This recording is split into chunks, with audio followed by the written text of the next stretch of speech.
senhores telespectadores da TV Otimista e internautas do blog do Edson Silva. Estamos começando agora o nosso programa desta data. O Procurador-Geral de Justiça, Manuel Pinheiro, já recebeu, atenção, o Procurador-Geral de Justiça do Estado do Ceará, Manuel Pinheiro, já recebeu do Tribunal de Contas do Estado, TCE, um contundente relatório sobre irregularidades na administração do prefeito Vitor Valim, do município de Caucaia, aqui na região metropolitana de Fortaleza. Uma empresa pública criada pelo prefeito Valim é por onde escorre ou por onde é desviada uma boa parte dos recursos da administração municipal de Caucaia. O relatório é o que podemos chamar de cabeludo. Não vai demorar e o Ministério Público Estadual terá que mostrar o fim dado a esse relatório. Já há um intenso trabalho de políticos ligados ao governo do Estado no sentido de tentar amenizar a ação do Ministério Público que, por menos do que foi constatado de roubalheira em Caucaia, chegou a pedir, e a Justiça determinou, a prisão do prefeito de Pacatuba, Carlomano Marques, ainda afastado do cargo, mas em prisão domiciliar. Os desvios de recursos da Prefeitura de Caucaia dominam os comentários no meio político cearense já de há algum tempo. Vitor Valim, o prefeito, estaria utilizando o mesmo português, não é a língua pátria, mas o sujeito, o português, sujeito que arruinou a gestão do prefeito, do ex-prefeito Washington Góes. Valim, hoje, é considerado um importante aliado do PT. Por isso, apadrinhado do ministro Camilo Santana e do governador Eumano de Freitas. Dos aliados do passado, quase ninguém mais está com Vitor Valim, a partir do vice-prefeito Neuzinho Filho. A propósito de Ministério Público, pelas informações que temos, o PROCAP, que é um núcleo da Procuradoria-Geral de Justiça do Ceará, que cuida dos crimes contra a administração pública, atenção, o PROCAP está abarrotado de serviço. Além do material que tem recebido do Tribunal de Contas do Estado, já praticamente pronto para ser transformado em denúncia-crime junto ao Tribunal de Justiça do Estado, porque é o Tribunal de Justiça a quem cabe determinar alguma ação punitiva contra prefeito. O PROCAP tem as suas investigações próprias, como, por exemplo, a que está aberta com a denúncia de um ex-assessor parlamentar da Assembleia Legislativa cearense, sobre a proliferação de rachadinha no Legislativo Estadual cearense. Rachadinha é um crime cometido por deputado ou vereador e consiste em o parlamentar, deputado ou vereador, cobrar a devolução de parte do dinheiro que a Assembleia ou Câmara Municipal paga ao assessor indicado pelo deputado ou vereador. Por exemplo, se o deputado indica um assessor para receber uma remuneração de R$9.000, ele deve devolver a metade ou um pouco mais disso, como do caso de quem recebe R$9.000 de portaria e devolve R$5.000 para o deputado. Essa prática de rachadinha, que voltou ao noticiário nacional com o caso do hoje senador Flávio Bolsonaro, quando ele era deputado estadual no Rio de Janeiro.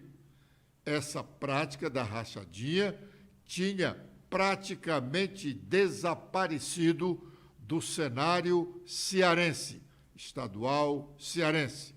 Mas agora pode estar voltando à tona com toda força. Vários casos de rachadinha na Assembleia já estão sendo investigados pelos integrantes do PROCAP. Mas a esperteza de alguns poucos desonestos em administrações municipais cearenses encontrou um outro caminho de desviar recursos. Antes, o desvio era da merenda escolar, ou de recursos da merenda escolar ou do transporte escolar, dois setores da área educacional onde se gasta realmente uma boa soma de dinheiro. A propósito de merenda escolar, como já noticiamos nos últimos dias, vereadores do município de Aquiraz, aqui na região metropolitana de Fortaleza, concluíram na última semana a CPI da merenda escolar, a Comissão Parlamentar de Inquérito da Merenda Escolar de Aquiraz. E a conclusão é que o prefeito Bruno Gonçalves desviou uma boa bolada de dinheiro a partir da compra de carnes para a merenda dos alunos daquele município. Pois bem, técnicos do Tribunal de Contas do Estado estão investigando os gastos com compra de remédios e combustíveis em pouco mais de 20 municípios cearenses. Os técnicos do Tribunal de Contas já estão iniciando a investigação. As primeiras informações sobre desvio de recursos em mais de 2 dezenas de municípios cearenses com relação a despesas, a gastos de combustíveis e remédios, dão conta de rombo grande nas contas dessas prefeituras. Agora é o momento de fazermos já o nosso primeiro intervalo e dentro de instantes estaremos de volta com a sequência do nosso programa.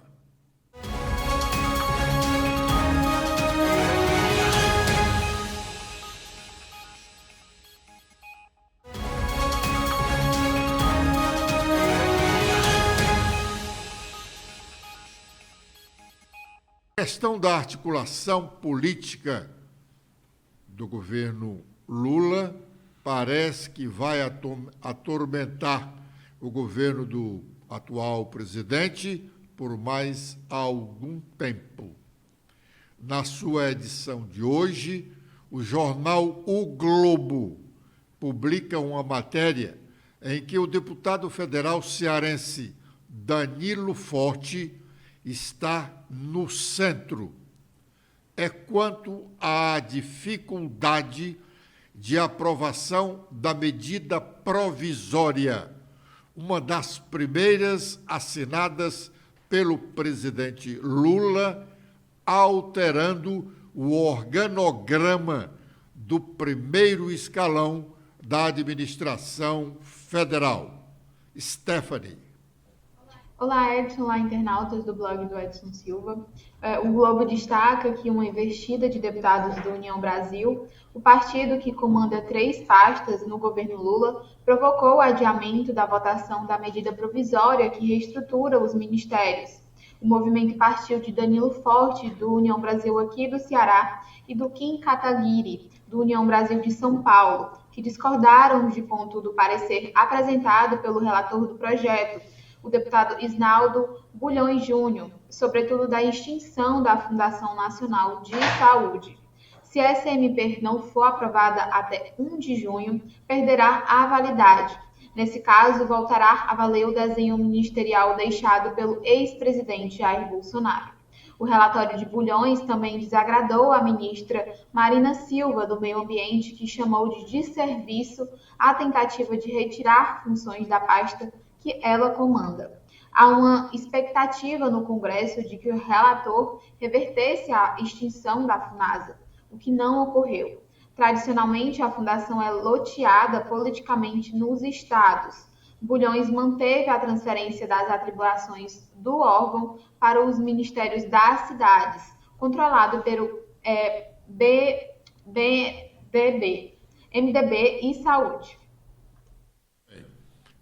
A FUNASA, que está nesse centro aí da discussão, já foi presidida nacionalmente pelo deputado federal cearense Danilo Forte. As CPIs da Câmara dos Deputados, sobretudo a do MST e a das apostas dos jogos, já iniciaram bem movimentadas. Ontem, um dos cearenses integrantes dessas CPIs, no caso Danilo Forte, falou sobre o início dos trabalhos da investigação sobre as apostas em jogos no Brasil. Vamos ouvi-lo. Primeiramente, deputado Gilmar Tato, eu acho que, como toda investigação, ela tem que começar ou pelo fato em si, que nós não temos, ou por quem já está apurando o fato. O fato está sendo apurado pelo Ministério Público de Goiás. E ninguém melhor do que o Ministério Público de Goiás de nos nortear de como foi identificado o crime e, a partir dessa identificação, os seus desdobramentos. E aí, na hora que tiver os desdobramentos, nós podemos, inclusive, levar para outros questionamentos. Mas aqui eu quero, inclusive, parabenizar a coragem do promotor, do Fernando Sesconeto, de mexer nesse vespeiro, né? De ter aprofundado essa investigação e de já ter, inclusive, dado ao Brasil a oportunidade de conhecer, né, a deturpação daquilo que é tão caro para todos nós brasileiros, que é o sentimento que nós temos pelo futebol. Então, diante desse fato, eu acho que o V0, né, do processo, tanto meu, como a minha intenção, como a do deputado Márcio Marinho, assim entendo, é que a gente possa ter um ponto de partida.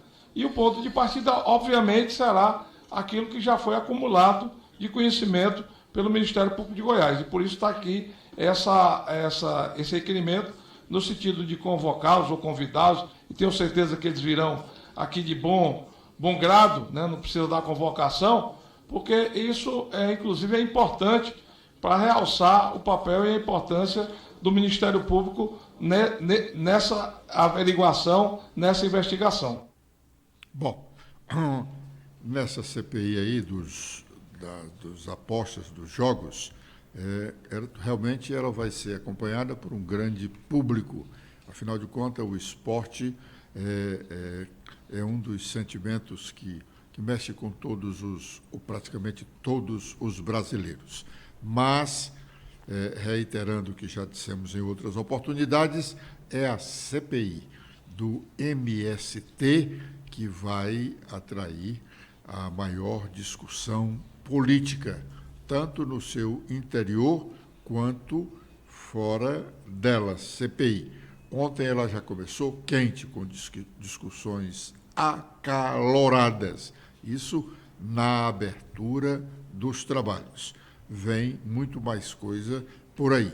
E o sentimento dos políticos, embora a partir de toda essa desorganização do próprio governo federal, como o noticiário nacional de hoje destaca, o governo federal, sobretudo em relação ao MDB, está tendo dificuldades de indicar os nomes dos governistas para integrarem a CPMI, a Comissão Parlamentar Mista de Inquérito, que vai investigar ações ou omissões de integrantes do poder público nos atos de vandalismos acontecidos no 8 de janeiro em Brasília, quando parte dos prédios do Congresso Nacional, do Poder Executivo e do Poder Judiciário foram depredados.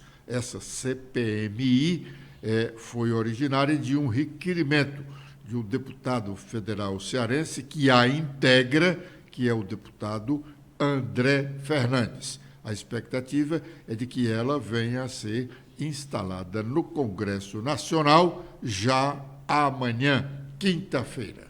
Agora é o momento de sabermos quais as nossas manchetes. Letícia. Olá, Edson. Olá a todos que acompanham o nosso programa de hoje. Com as atualizações feitas no nosso blog, temos que a OAB Nacional trabalha contra a propagação do ensino judiciário de má qualidade. A Ordem dos Advogados do Brasil completou 90 anos em março deste ano, com conquistas históricas para comemorar.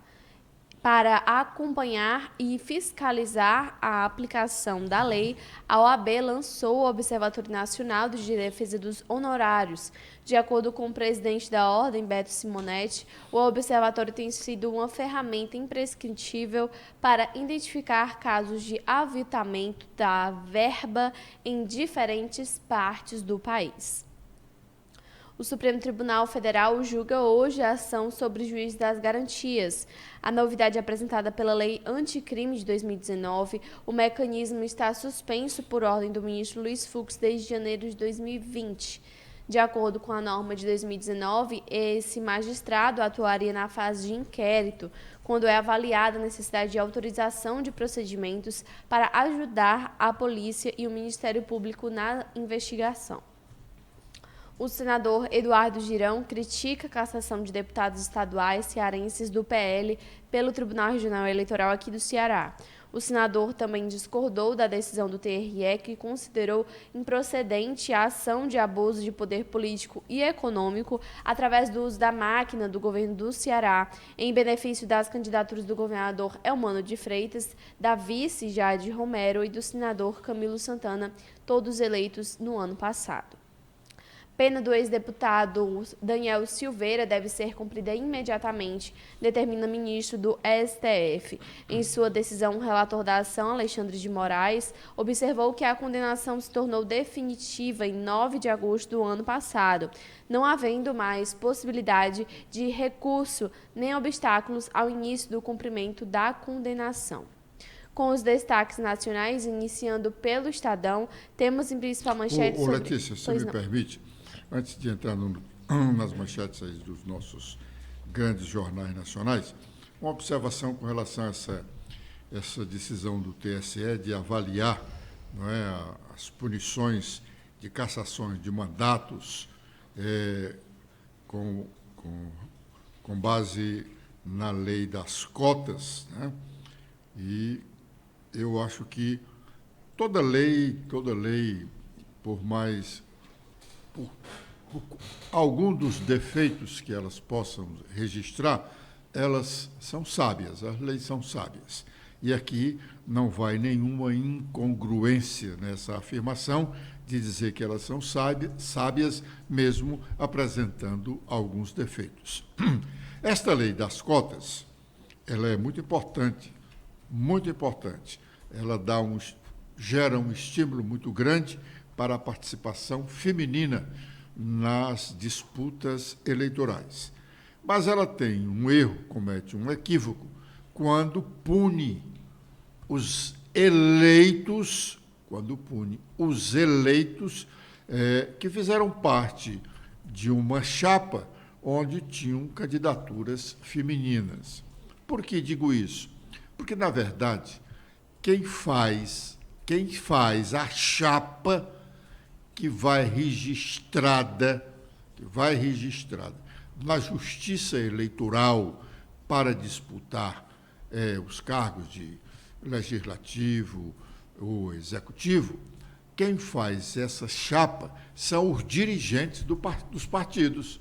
Hoje, no Brasil, todos os partidos, e essa generalização não é burra, todas as agremiações partidárias têm um dono. Começa logo no PT, o dono é o Lula. Não adianta se esbravejar aqui ou acolá.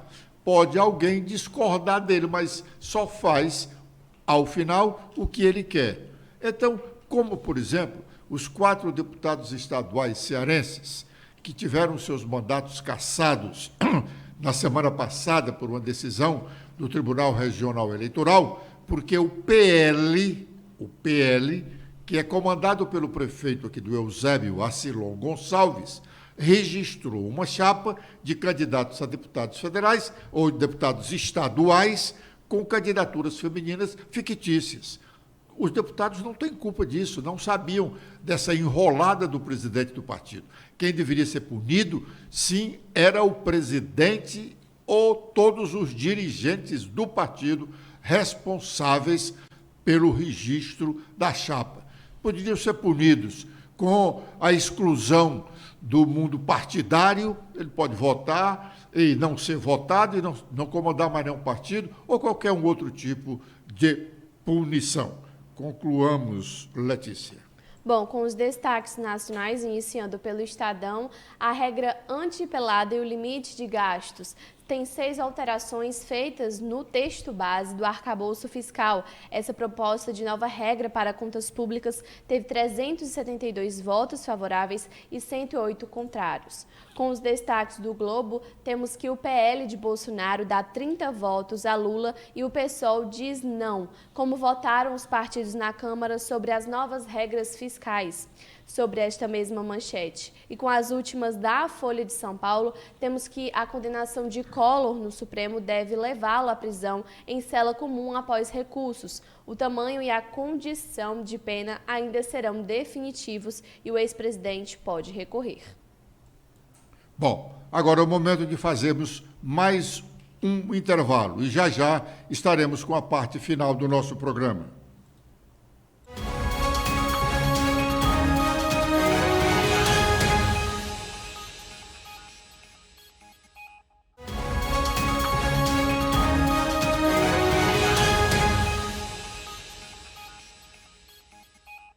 Sobre a decisão do Supremo Tribunal Federal de condenar o ex-presidente Fernando Collor de Mello à prisão.